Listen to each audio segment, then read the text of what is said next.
gracias. Muchas gracias, Litzy y Jorge.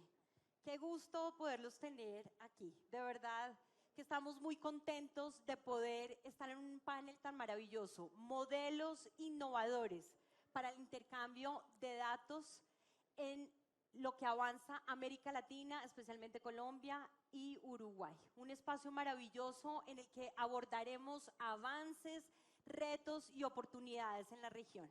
Bueno, iniciemos hablando un poquito de nuestro país, de Colombia. Colombia viene adelantando importantes esfuerzos, impulsando la transformación digital.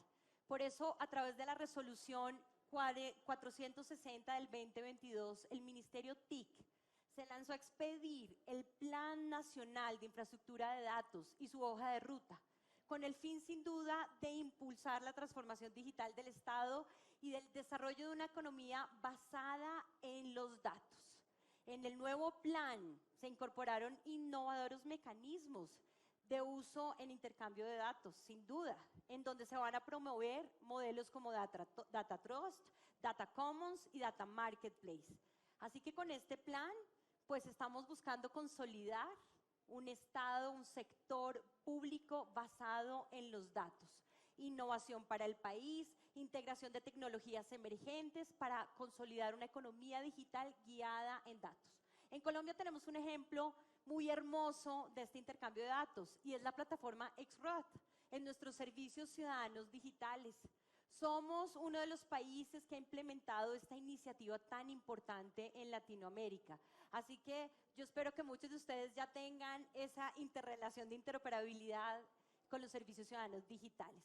Además, esta plataforma va a permitir a muchas entidades intercambiar datos. Ya tenemos 57 entidades públicas utilizando XROAD. Eso es un gran logro como país, sin duda. Nuevos servicios innovadores que mejoran la calidad de todos los colombianos. Entonces yo quiero empezar este panel maravilloso con mis invitados, que además son expertos en la materia, pero pueden hablarles desde su experiencia, de lo que está pasando en cada uno de los roles de ellos de forma maravillosa. Así que voy a empezar con una pregunta para todos. Y vamos a pasar como en este orden y después nos vamos a regresar si les parece. Entonces, en primer lugar, ¿cuál es la importancia de considerar nuevos modelos de intercambio de datos entre el sector público y privado? Empezamos contigo, Alejandra, gracias. Muchas gracias, Ingrid. Muchas gracias pues, al Ministerio por organizar este evento tan apasionante, diría yo. Yo creo porque estamos a la frontera de lo que puede ser el desarrollo. Un gran saludo, por supuesto, a mis colaboradores, miembros de panel. Yo creo que vamos a tener una discusión supremamente interesante, además, pues comparando estos dos países. Por supuesto, pues desde el Departamento Nacional de Planeación, como ustedes bien saben, lo que hacemos es planear. Y lo que hacemos es planear las políticas públicas con una visión a largo plazo. Y en ese sentido, los datos son lo más importante que podemos tener para la planeación de políticas públicas. Entre más datos tengamos, mejores datos tengamos, pues más robustas va a ser todo el ejercicio de desarrollo, de implementación y después de evaluación de políticas públicas. En ese sentido, pues la generación masiva de datos que estamos viendo, donde segundo a segundo hay tantos datos, es importantísimo ver cómo es que se organizan, cómo es que se califican para efectivamente puedan tener un impacto muy importante en el caso del DNP en desarrollo, pero en general para la generación de conocimiento. En ese sentido, los nuevos modelos como pueden ser Data Commons, como puede ser Data Trust, como pueden ser Data Marketplace, lo que hacen es justamente hacer esa organización en los datos, darle una gobernanza quizás más flexible, ver cómo es que es esa interacción en los distintos usuarios de los datos y por eso es que creemos que es muy importante ir desarrollando un marco ordenado, valga la redundancia, para que este tipo de modelos se puedan usar. Por ejemplo, en el caso de Data Commons hay un ejemplo muy bonito con lo que tiene que ver con investigación médica y con ciencia abierta. Ahorita saliendo de la pandemia, cuando vemos lo importante que es poder aprender rápidamente para poder aplicar políticas públicas y aprendizajes velozmente, ejemplos como Data Commons nos van a servir a poder acortar ese ciclo de aprendizaje y de implementación de una forma muchísimo más ágil.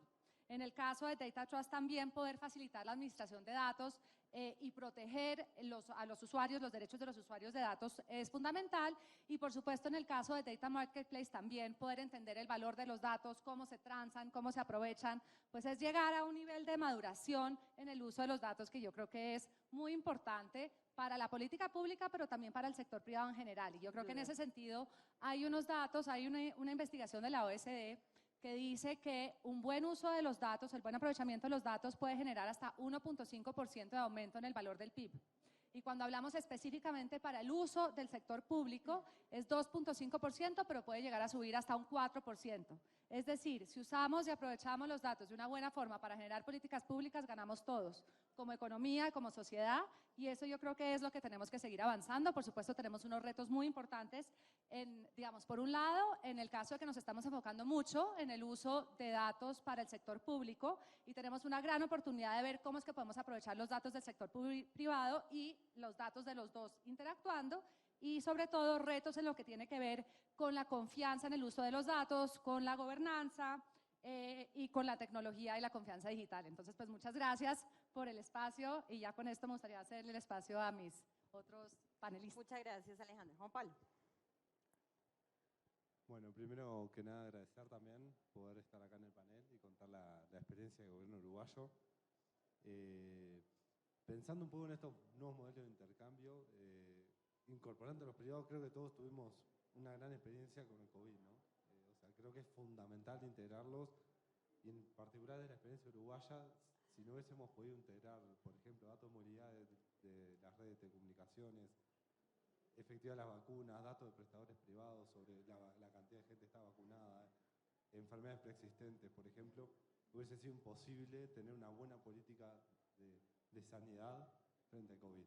Entonces creo que la pandemia, con muchas cosas de digitalización, nos empujó a dar unos primeros pasos obligados, y creo que ahora el desafío es entender bajo qué mecanismos o qué de estos nuevos modelos podemos aprovechar para que sea efectivo mantenerlo más allá del tiempo en esto que está terminando a poco la pandemia. Ustedes comentaban primer evento sin tapabocas acá en Colombia. Bueno, toda esa excepcionalidad que nos dejó el COVID, cómo podemos aprovechar estos nuevos modelos para que siga, ¿no? Y para poder seguir elaborando políticas públicas más allá de lo que nos dejó la pandemia. Excelente, muchas gracias. ¿Ya aprendiste ahí? Ya. Marisa, Aló. adelante. Adelante. Bueno, primero saludar a todos los CIOs del país. Feliz de estar aquí porque yo creo que todos los CIOs son como mis hijitos. Entonces me encanta volver a estar aquí con ustedes. Entonces, ahora sí la pregunta.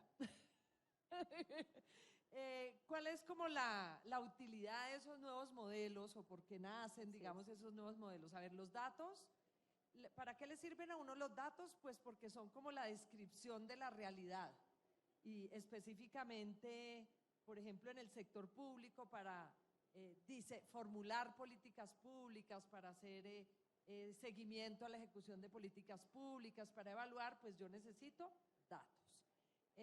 Y los datos, porque los datos son los que me dicen una problemática pública, dónde se está dando, hace cuánto, cómo se está comportando en el tiempo, qué poblaciones está afectando, qué regiones, por ejemplo, cuáles son las causas de esas problemáticas públicas, si no se hace nada, qué podría suceder, o si tomamos una determinada decisión, podríamos simular qué podría pasar con esa determinada decisión. Inclusive los datos combinados con inteligencia artificial le pueden ayudar al formulador de política pública hasta darle una recomendación, una prescripción sobre qué hacer. Entonces los datos son como esa foto de la realidad, o le muestran cómo es esa realidad. Entonces, si yo como, por ejemplo, como servidor público solo tengo la foto de las bases de datos que tiene el sector público, o de los datos que tiene el sector público, pues tengo como un pedazo nomás de la realidad. Entonces, al poder complementar datos también que vienen del sector privado, pues voy a tener una imagen más amplia de la realidad. Entonces, esa es una de las grandes utilidades de esos modelos de compartición de datos. Lo otro es que venimos hace varios años implementando políticas de transparencia de los datos, de abrir los datos. Entonces están los portales de datos abiertos, que estaban muy orientados como a publicar datos y como al acceso de los datos. Por ejemplo, el barómetro de datos abiertos, entonces lo que encuentra es que sí, pues que ahí se han ido publicando los datos, pero el uso no es mucho. Entonces, estos modelos, estos nuevos modelos de compartición de datos también nacen como una forma de promover el uso de los datos. Entonces, es otra cosa que es muy valiosa de estos modelos, que son orientados a el uso por parte de múltiples partes interesadas. Esas diría yo que son como las dos grandes novedades de estos modelos de compartir datos. Uso de los datos y el valor que esos datos nos pueden dar para de verdad dar soluciones a problemáticas. Bueno, Pablo, llegó tu momento. Oxford Insights, cuéntanos cuál es tu perspectiva frente a esta pregunta. Bueno, antes que nada, muchísimas gracias por la invitación. Desde Oxford Insights estamos muy felices de estar aquí presentes y personalmente pues igual encantado de compartir panel con gente con una trayectoria tan significativa. Y bueno, pues sí, últimamente, bueno, desde hace varias décadas la economía ha transitado hacia un modelo más cercano a los servicios, ¿no? Un proceso de terciarización. Y esto ha sido en gran parte, digamos, impulsado por los avances tecnológicos, ¿no? Y estos avances tecnológicos se han dado gracias al valor de los datos. Hoy vemos que las compañías más grandes en términos monetarios a nivel mundial pues son compañías que tienen que ver con tecnología y han logrado generar ese valor económico gracias a los datos, ¿no? Los datos, digamos, utilizar datos a la vez genera más datos, es como una bola de nieve, ¿no? Entre más los utilizamos, más están generando. Un ejemplo de esto es una cifra del Foro Económico Mundial que dice que los datos existentes a nivel global en 2021, el 90% de esos datos fueron generados entre 2019 y 2020, ¿no? Esto nos habla de este crecimiento exponencial de los datos a nivel mundial. Y pues obviamente estamos transitando hacia una economía basada en datos, como ya lo mencionaban anteriormente. Y en ese sentido, pues bueno, es evidente que los datos son capaces de generar valor económico, pero creo que su valor va más allá de eso. Los datos son un tema de interés público también y son un tema de utilidad pública, ¿no? Hoy vemos que pues la colaboración entre agentes públicos y privados es fundamental. Si queremos desbloquear el valor de los datos, si queremos utilizarlos para atender muchos de los grandes problemas públicos en la agenda global, como lo son el cambio climático, ¿no? O como lo puede ser la pandemia o temas de derechos humanos, si queremos desbloquear ese potencial, tiene que haber una colaboración activa entre agentes públicos y privados.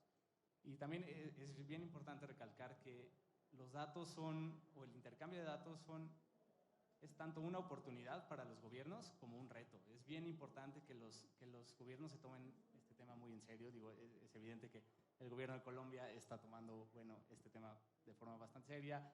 ¿Por qué? Porque los gobiernos, además de aprovechar la utilidad de estos datos, tienen que asegurar el uso responsable, el uso ético de estos datos. Son responsables también de implementar un enfoque centrado en las personas, es decir, que los beneficiarios del valor que generan los datos sean las personas, sean los ciudadanos, que esto se traduzca en mejores servicios públicos, ¿no?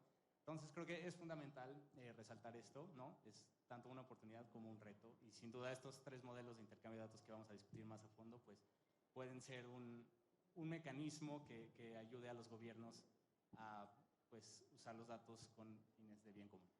Me encanta que diga Colombia se toma en serio el tema de los datos y así es cierto.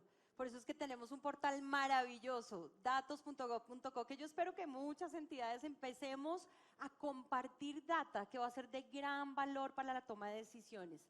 Así que voy a una siguiente pregunta que les voy a hacer y la verdad yo los quiero aprovechar. Entonces, primero quiero que sepan que vamos a tener una pregunta todos la misma, pero después voy a hacer unas preguntas puntuales para que podamos conocer de sus roles específicamente temas que nos va a traer gran valor a todos los que estamos aquí presentes. Entonces, vamos a la siguiente pregunta. ¿Cuáles podrían ser los modelos, ustedes la van a ver ahí en pantalla, de intercambio de datos más adaptables para una región como América Latina? Bueno, empezamos contigo. Habla, adelante. Claro que sí. Bueno, creo que primero hay que empezar diciendo que el intercambio de datos en general es un concepto emergente en el mundo, ¿no? Y tanto en el sector público y privado, sería aventurado decir que tenemos suficiente evidencia para medir el impacto de estos mecanismos de gobernanza, pero sí sabemos, o sí tenemos algunos ejemplos que nos indican cuáles se adaptan mejor a qué tipo de contextos. Obviamente, estos tres modelos son distintos y ofrecen ventajas y desventajas, ¿no? Y creo que es bien importante primero preguntarnos, bueno, ¿para qué los queremos utilizar, no? Por ejemplo, los fideicomisos de datos han sido han demostrado ser muy útiles para el manejo de datos sensibles. Por ejemplo, la investigación médica, donde se requiere compartir información que, digamos, traspase ciertas capas de privacidad, ¿no? Donde se requiere tener información sobre el historial médico de un paciente, sobre el historial genético, etcétera. Y en esos casos se necesita tener un cuerpo, un apoderado legal que se encargue de asegurarse que esos datos se usen de forma responsable. Entonces, en ese caso, tener un fiduciario, que es como funcionan los fideicomisos de datos, es pues bastante útil, ¿no?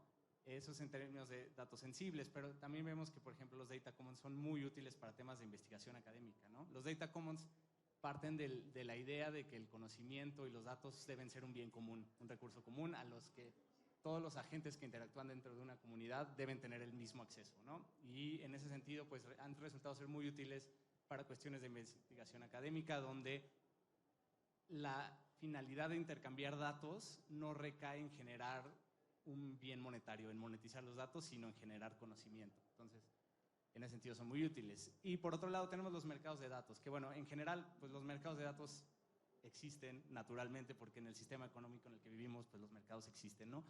Pero los data marketplace, como les llamamos ahora, que son plataformas sobre las cuales, o por medio de las cuales distintos agentes económicos pueden intercambiar datos con valor monetario en un sector específico, han resultado ser muy útiles para generar mayor competencia en sectores específicos. Por ejemplo, en el sector agro, es algo que hemos estado explorando desde Oxford Insights, es generarle valor económico al intercambio de datos en cierto sector hace que pues exista mayor competencia, pero al mismo tiempo incentiva la innovación dentro de los diferentes agentes que interactúan en estos data marketplaces, ¿no? Entonces, pues creo que la respuesta a la pregunta es, depende qué queramos, cuáles sean nuestros objetivos y con base en eso pues ya planeamos qué tipo de mecanismo se adapta mejor a nuestras necesidades. Muchísimas gracias, Pablo. ¿Para qué necesitamos los datos? Pregunta fundamental antes de empezar. Bueno, te doy la palabra. Gracias, Ingrid. Bueno, yo diría que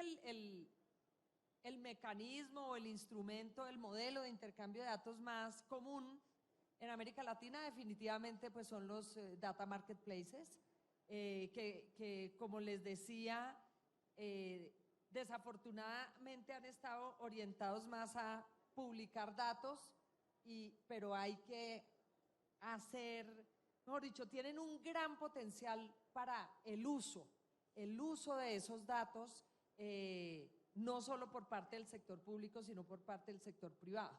A mí me parece bien interesante el de los data trusts, porque siempre hay desconfianza, ¿cierto? Yo no sé si, por ejemplo, ¿se acuerdan cuando se iba a hacer un proyecto de construcción y digamos un constructor, se le daba la plata al constructor para que construyera el proyecto y empezó a pasar en Colombia que el constructor se quedaba con la plata y finalmente no le daban a uno el apartamentico que se había comprado? Sí. Y se inventaron las fiducias. Bueno, entonces uno ahora compra el apartamento en planos, le da la plata a la fiducia y la fiducia se encarga de administrar esa plata y solo, bueno, con unas condiciones. Entonces hay como un modelo, unas reglas, unas condiciones, como un modelo de gobernanza. Y cuando se llega al punto de equilibrio es que se le da la plata ya al constructor para que construya el proyecto y bueno, y ahí sale adelante. Entonces, los data trusts son como eso, pero para los datos. Entonces, vamos a confiar en uno, como en un fiduciario de esos datos, entonces lo vamos a escoger en el que todo el mundo, en que todos los actores, digamos, todas las partes interesadas vamos a confiar en ese y vamos a poner unas reglas para que todos sepamos como que cuáles son nuestros derechos y deberes, se establecen y el fiduciario es el que cuida que sí se hagan que sí se haga lo que se debe hacer con los datos, que sí se le den los datos a quien se le debe dar, etcétera, etcétera. Entonces a mí ese modelo me parece bonito porque puede generar la confianza que se necesita, sobre todo, pues como decía Pablo, con los datos sensibles, porque es que el gran problema de compartir los datos, sobre todo con entidades públicas que dicen es que yo tengo que salvaguardar los datos porque yo soy el responsable de los datos de los ciudadanos y no se los puedo dar ni siquiera a otra entidad pública. Entonces, por ejemplo, si las entidades públicas se pusieran de acuerdo, bueno, vamos a escoger uno que va a poner unas reglas, le vamos a dar los datos, nos vamos a poner de acuerdo quién usa qué, para qué, cómo se usa, la anonimización, todo, bueno, lo que sea. Y además el sector privado, entonces ahí pues hay unas reglas claras y como un modelo de confianza para aprovechar los datos. Ese me gusta. Yo no conozco uno acá en Colombia, pero podemos intentarlo. Me encanta esa analogía que utilizas, María Isabel, y sin duda nos pasa. Nosotros con Servicios Ciudadanos que podemos autenticar, pero entre las entidades públicas también nos falta mayor confianza, pero hace parte de todo esto. Bueno, Juan Pablo. Bien, yo estoy de acuerdo con los dos en realidad, o sea, creo que muy acertados los comentarios. Creo que como bien decía Pablo al inicio, no hay que elegir uno, digamos, depende un poco para qué. O sea, tampoco son excluyentes, depende del contexto, el motivo, con quién, de repente es el mejor modelo a utilizar. Y hay que ser bien selectivos e inteligentes justamente como gobierno, el modelo que voy a utilizar y si es el adecuado para el contexto, como decía, bueno, investigación. El Data Commons sin duda de repente es el modelo que más calza, pero Data Trust, como estaban indicando recién, de repente en otro contexto es el mejor. Entonces creo que no se trata de elegir a uno y aplicarlo como tengo una herramienta, tengo un martillo, son todos clavos, o sea, sino que realmente buscar el modelo a utilizar. Por otro lado, creo que como región también todavía nos debemos un poco el poder establecer estándares regionales, ¿no? O sea, cada gobierno va adoptando, va mirando la mejor manera de aplicar esos modelos de intercambio, pero sin duda la parte más regional es un poco lo que aún tenemos en deuda. Y cuando nos planteamos qué modelos aplicar dentro de los países, llegan conceptos como identidad autogestionada o identidad autosoberana, basados en tecnologías como blockchain, y nos da vuelta a todo el modelo. Ahí la persona es la que es dueña de los datos y es la que muestra y decide con quién está compartiendo, porque lo tiene de repente en una wallet en su teléfono. Y ya no es un organismo público que tiene que hablar con otro, o con una empresa, o entre gobiernos, sino que nos cambia mucho más el modelo. Como siempre pasa, la tecnología va más adelantada que las políticas y el desarrollo de los gobiernos, pero bueno, ahí está un poco el desafío, que sin duda tenemos que ir viendo estos modelos de intercambio y pensando más allá. O sea, lo que hoy parece ser cosas más incipientes, bueno, como de acá a 5 años de repente puede estar regulado o podemos tener casos de uso reales sobre esos modelos de intercambio. Muchas gracias. Alejandra.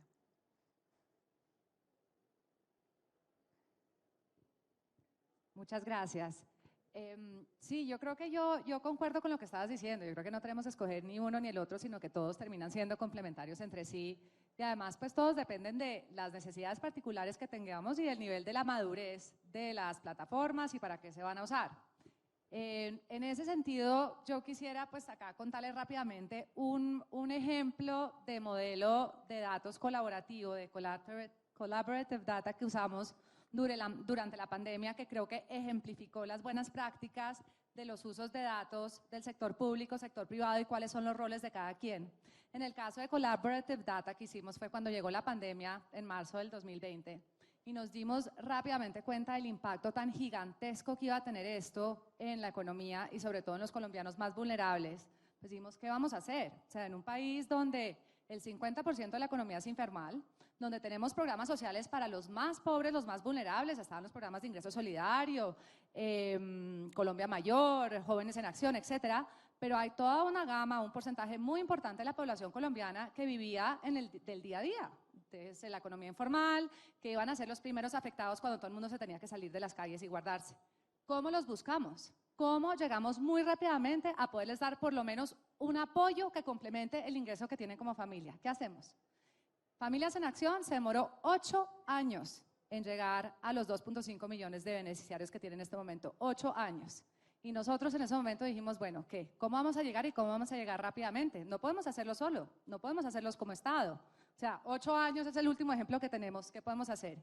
Y ahí fue donde la colaboración con, por supuesto, el DANE, afortunadamente pues era una emergencia y tuvimos que manejar el tema de reserva estadística, pero para poder identificar esos vulnerables que no estaban en las bases de datos, no estaban en Sisbén, pero que iban a caer muy rápidamente en situación de pobreza.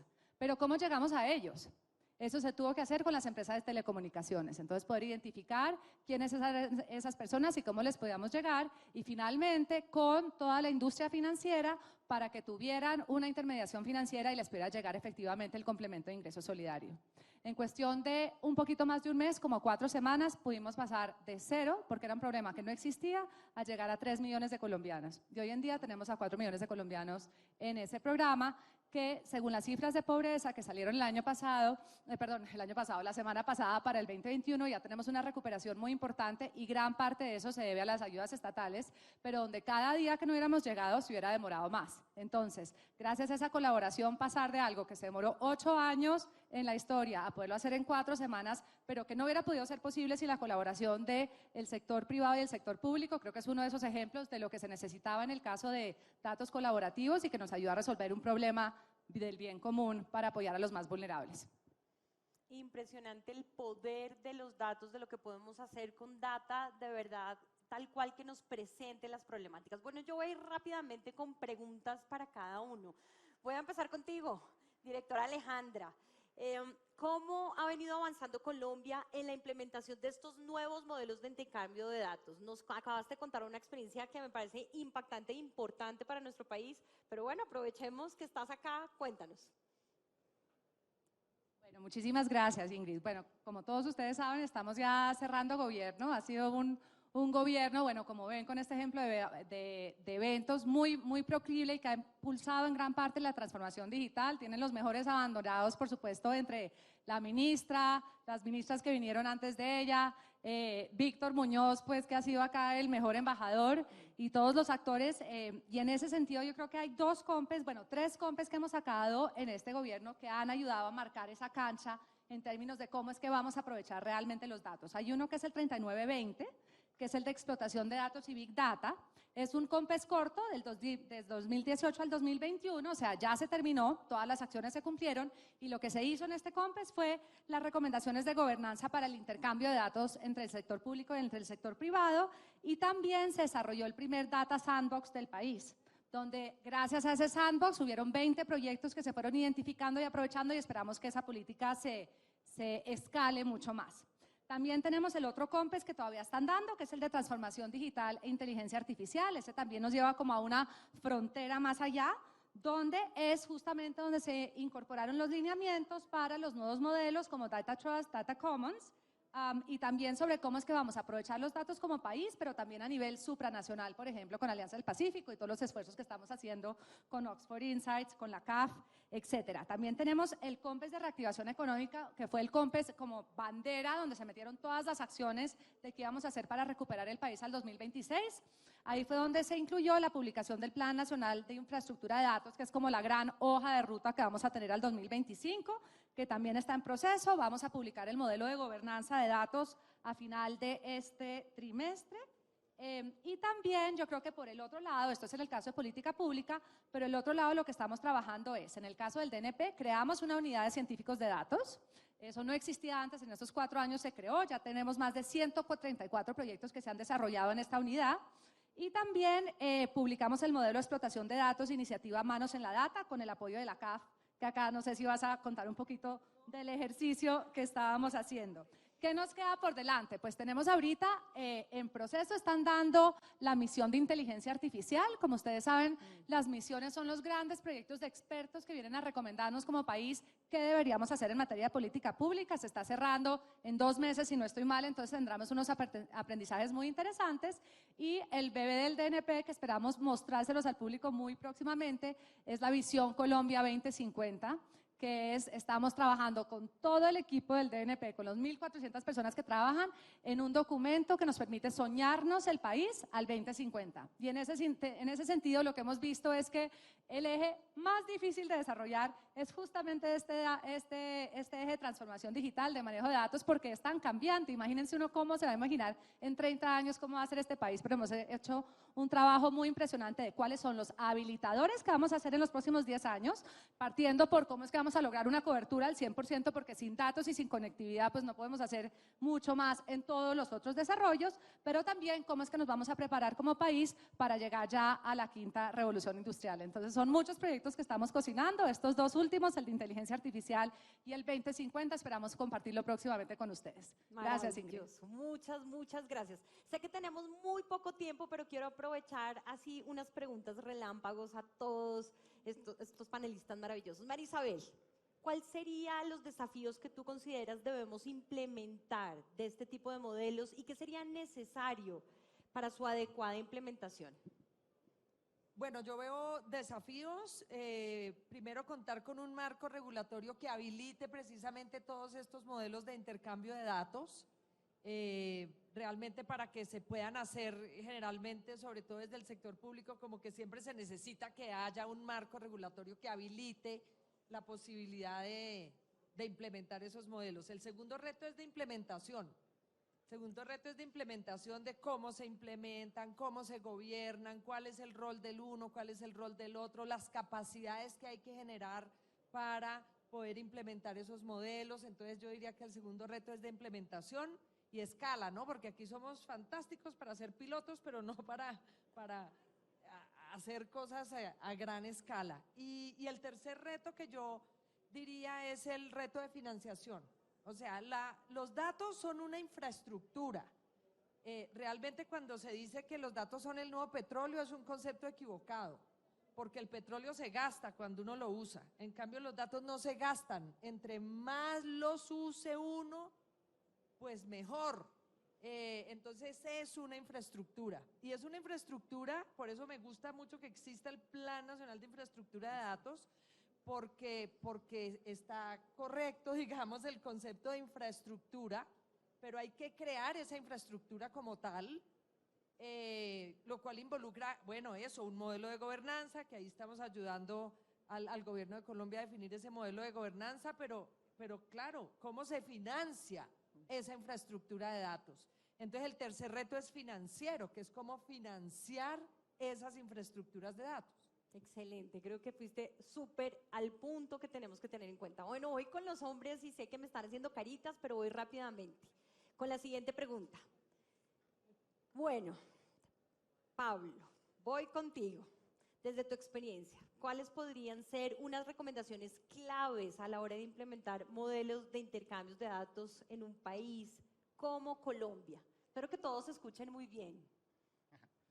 Bueno, pues primero creo que es importante comenzar destacando que Colombia ya cuenta con una base muy sólida en términos de marcos de política pública y marcos regulatorios. No es casualidad que Colombia esté entre los 3 países mejor rankeados, por ejemplo, en el índice que nosotros hacemos sobre AI Readiness Index, es decir, qué tan preparados están los gobiernos del mundo para adoptar el uso de la inteligencia artificial en pro de los ciudadanos. Y esto se debe en gran parte a ese marco de política pública con el que cuenta Colombia. Nosotros tenemos un rubro que se llama gobierno, que pues medimos justo qué tan avanzados están los países en cuestión de políticas públicas. Y Colombia es el número 1 de la región, ¿no? Entonces creo que hay que empezar por ahí. Existe ya una base muy sólida y creo que el segundo paso es ir a cuestiones un poquito más específicas y tiene mucho que ver con coordinar la política pública con las prioridades del gobierno en general. Como ya se ha mencionado anteriormente, implementar políticas de tecnología y políticas de intercambio de datos tienen que estar en armonía con en armonía con el marco general de política pública y no se deben ver de forma aislada, no se deben aislar del contexto sociopolítico.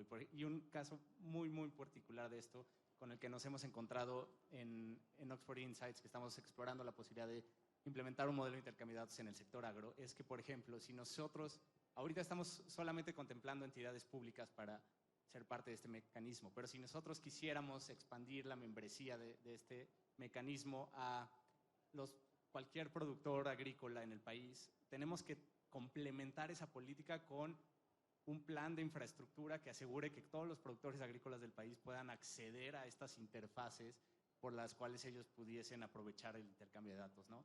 Y también que la gente cuente con las capacidades, con las habilidades necesarias para hacer uso de estas plataformas, ¿no? Entonces, pues creo que la recomendación es esa, es no ver esto de forma aislada y complementarlo con otro tipo de política pública que quizás no tenga que ver específicamente con intercambio de datos, pero que sin duda son complementos, ¿no? Excelente, muchas gracias. Estamos a punto de tener un piloto, como tú bien lo dices, en el sector agro. Bueno, Juan Pablo, voy a cerrar con broche de oro.